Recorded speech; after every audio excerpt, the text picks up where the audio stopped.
ప్రపంచంలోని ప్రధాన మతాలు పైకి చూడ్డానికి వేరువేరుగా కనిపించొచ్చు, కాని వాటి మధ్య లోతైన చారిత్రక బంధాలున్నాయి.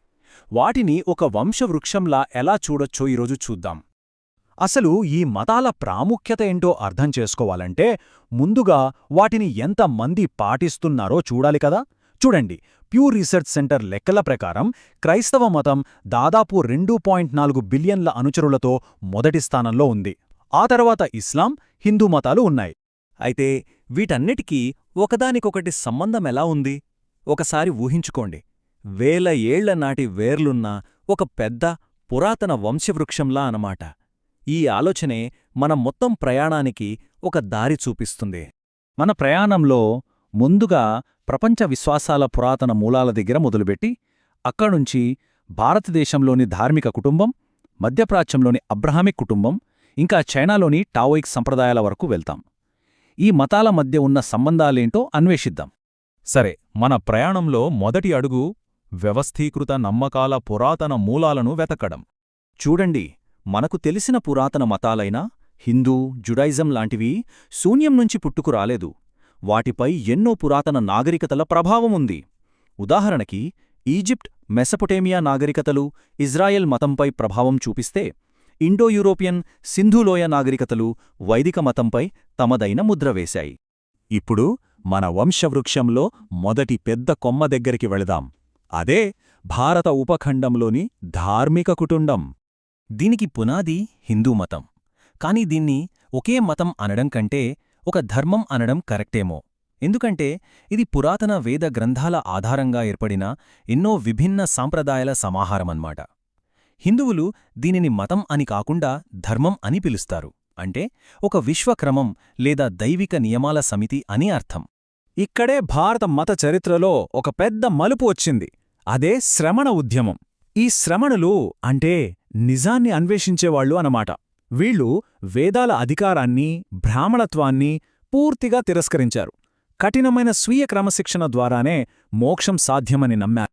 ఈ శ్రమణ ఉద్యమం అప్పట్లో ఉన్న బ్రాహ్మణత్వాన్ని గట్టిగా సవాలు చేసింది. దాని ఫలితంగా ఒక స్పష్టమైన విభజన ఏర్పడింది.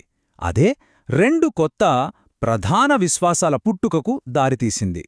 ఆ శ్రమణ ఉద్యమం నుంచి పుట్టిన 2 ముఖ్యమైన మతాలే బౌద్ధం, జైనం.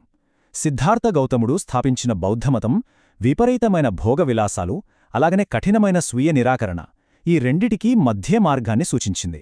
ఇక మహావీరుడు స్థాపించిన జైనమతమైతే అహింసను, అంటే ఏ జీవికి హాని చెయ్యకూడదనే సూత్రాన్ని తన మూల సిద్ధాంతంగా చేసుకుంది. సరే, ఇప్పుడు మన ప్రయాణాన్ని మధ్యప్రాచ్యానికి తీసుకెళ్దాం. ఇక్కడ అబ్రహామిక్ మతాల వంశవృక్షం ఎలా పెరిగిందో చూద్దాం. ఈ కొమ్మ మూలాలు పురాతన ఇజ్రాయెల్, జుడా రాజ్యాల నమ్మకాల్లో ఉన్నాయి. చరిత్రలో ఒక స్థిరమైన ఏకేశ్వరోపాసన సంప్రదాయాన్ని, అంటే ఒకే దేవుణ్ణి నమ్మే పద్ధతిని స్థాపించిన మొదటి మతంగా దీన్ని పరిగణిస్తారు. ఆధునిక జుడాయిజంలో ప్రధానంగా 3 శాఖలున్నాయి. యూదు చట్టాన్ని, అంటే హలాఖాని ఎలా అర్థం చేసుకుంటాయనే విషయంలోనే వాటి మధ్య తేడా ఉంటుంది. ఆర్థోడాక్స్ జుడాయిజం ప్రకారం ఆ చట్టం మార్పులేనిది. కన్జర్వేటివ్ జుడాయిజమేమో అది కాలంతో పాటు మారుతుందని నమ్ముతుంది. ఇక రిఫార్మ్ జుడాయిజం అయితే వ్యక్తిగత స్వేచ్ఛకే ఎక్కువ ప్రాధాన్యత ఇస్తుంది. అదే యూద వారసత్వం నుంచి మరో 2 పెద్ద కొమ్మలు పుట్టుకొచ్చాయి. ఒకటి యేసుక్రీస్తు కేంద్రంగా ఏర్పడిన క్రైస్తవ మతం. ఆ తర్వాత ప్రవక్త ముహమ్మద్కు వెల్లడైన దైవవాక్కుల ఆధారంగా ఇస్లాం మతం. ఇస్లాంలో సున్నీ షియా అనే విభజన ఎలా వచ్చిందంటే, ఇది ప్రవక్త ముహమ్మద్ మరణం తర్వాత మొదలైన ఒక రాజకీయ వివాదం. ఆయన తర్వాత సమాజానికి ఎవరు నాయకత్వం వహించాలి అనే ప్రశ్న దీనికి మూలం. ప్రవక్త సన్నిహిత సహచరుడననుసరించినవాళ్లు సున్నీలుగా, ఆయన కుటుంబ సభ్యుడైన అలీని అనుసరించినవాళ్లు షియాలుగా విడిపోయారు. ఇప్పుడు తూర్పు ఆసియా వైపు వెళ్దాం. ఇక్కడి పరిస్థితి కొంచెం భిన్నంగా ఉంటుంది. మతాలు విడిపోవడం కంటే ఒకదానితో ఒకటి కలిసిపోవడం కనిపిస్తుంది. చైనాలో మతాలు విడిపోలేదు, కలిసిపోయాయి. టావోయిజం, కన్ఫ్యూషనిజం, ఇంకా బౌద్ధమతం, ఈ 3 బోధనలు ఒకదానితో ఒకటి కలిసిపోయి చైనీస్ సింక్రిటిజం అనే ఒక ప్రత్యేకమైన సాంస్కృతిక వ్యవస్థను సృష్టించాయి. ఈ 3 బోధనలు చైనా సంస్కృతికి ఒక్కొక్కటి ఒక్కో అంశాన్ని అందించాయి.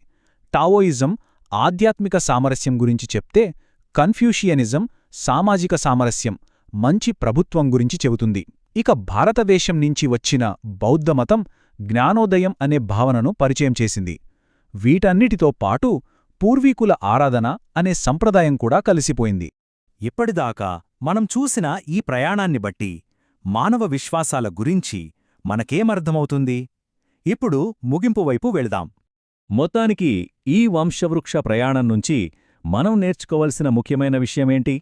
మనం గ్రహించాల్సింది ఇదే: మతాలనేవి రాతి విగ్రహాల్లా స్థిరంగా ఉండేవి కావు. అవి నిరంతరం మారుతూ ఉంటాయి. కొన్నిసార్లు విడిపోతాయి, మరికొన్నిసార్లు కలిసిపోతాయి. అవన్నీ మానవ చరిత్ర అనే వస్త్రంలో ఒకదాంతో ఒకటి పెనవేసుకుపోయిన ధారాలు. ఏ మతం కూడా ఒంటరిగా వేరే వాటి ప్రభావం లేకుండా ఎదగలేదు.